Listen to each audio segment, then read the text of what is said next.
Hi everyone, so this is our first day here in Thailand and our schedule for today is to go to Pattaya. But before we go there, nagpa-money exchange muna kami. Dito to sa Good Rate Exchange within Pratunam lang. Mas mataas daw yung exchange rate dito unlike sa airport, and it is true. Breakfast muna tayo bago pumiyahe. Siyempre, McDo muna sa malapit na daanan namin.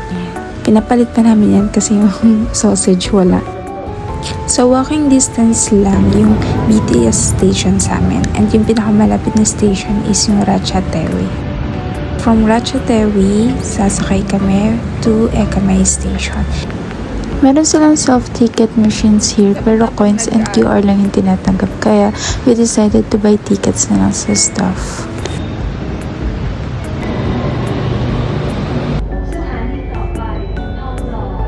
So pagkalabas ng Ekkamay Station, bumaba lang kami, and then left side, andun na agad yung Ekkamay Bus Terminal. So maraming barker naman dyan kaya hindi ka malilikaw patungo sa Pattaya. Yung pamasahe pala namin is worth 150 baht and 2 hours yung magiging biyahe natin. Hindi pala bus yung nasakyan namin, parang malaking van siya. Pero pag bus naman yung nasakyan nyo, yung last stop niya is sa bus terminal ng Pattaya.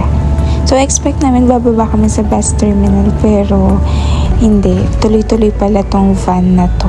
Kaya napababa na kami sa Pattaya Beach, which is better naman kasi another tourist spot yung Pattaya Beach. Dito na rin kami nag-book ng Bolt going to Sanctuary of Truth, and muntik pa kaming ma-scam kasi yung una naming na-book, sabi ng driver is closed daw yung Sanctuary of Truth.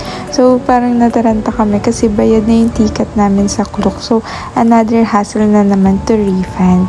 Pero we decided to push pa rin na magpunta sa Sanctuary of Truth. And dun na nga naalala ko na laganap pala dito yung scam na sasabihin sarado yung tourist spot na to. At ayun, guguluhin yung itinerary nyo at ililibot kayo sa ibang lugar. So we book another boat. Ito nga pala yung Terminal 21, which is another tourist spot here in Pattaya. Nakarating na kami sa Sanctuary of Truth, and yes, open shop today. Nag-book pala kami ng ticket sa Klook, and mas mura siya and may discount pa. So kasama pala sa ticket yung guided tour, and syempre English tour yung sa amin. So waiting for our time, so iba-iba kasi yung time na naka-allocate. Meron pala silang dress code dito, bawal yung naka-sleeveless, bawal yung naka-short or skirt. Buti na lang talaga di kami nagpaniwala na sarado to, kundi iyak talaga ako kasi ito lang talaga yung gusto kong puntahan din dito sa Pattaya. Look kung gaano siya ka-majestic.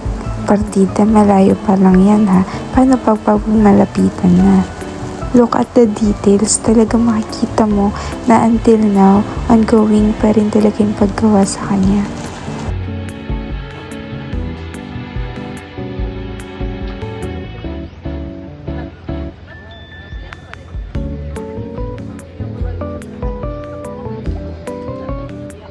Umupo muna pala kami dito sa puno while waiting for our schedule. Marami palang English foreigners yung bumisita ngayon, kaya hinati kami sa dalawang batch.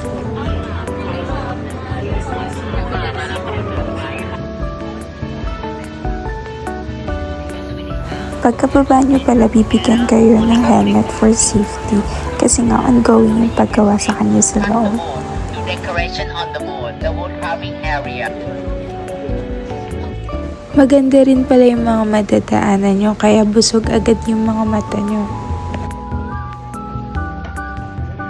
Madadaanan din pala natin yung working area nila, kung saan ginagawa nila yung mga kahoy.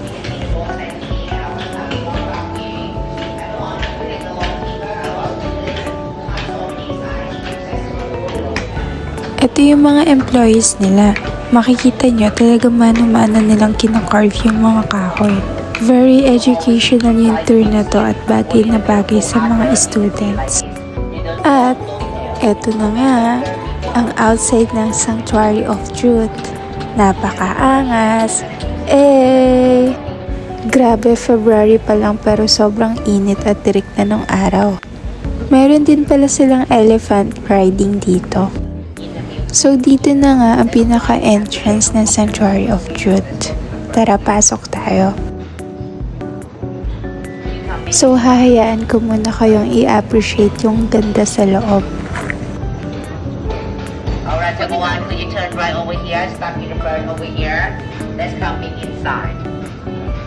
Come in, come in. Could you turn right? Let's go to the center.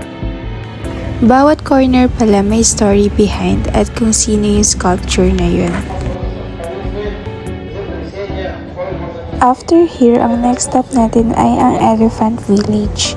So nag-bolt lang kami papunta dito.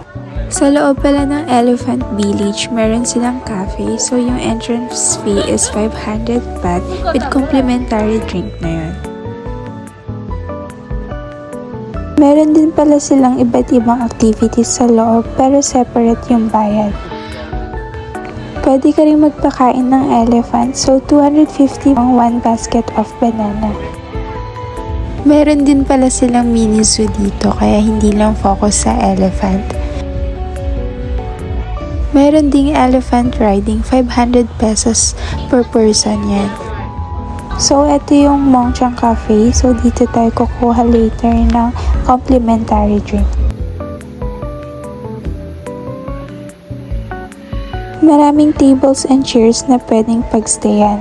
So, napili namin dito bandang taas para kitang-kita namin yung view. So, yung mga nakita nating elephant kanina na naglalakad, dito sila dadaan sa may tubig.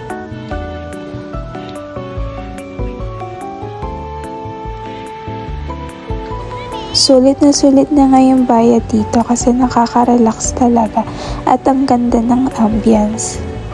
Marami pang pwedeng puntahan dito sa Pattaya pero dahil gabi na at uuwi pa kami ng Bangkok kaya papunta na kami ulit sa bus station. So ganun pa rin paano bumalik from terminal ng Pattaya to Eka May Bus Terminal. And that's all for today. See you again next time. Bye!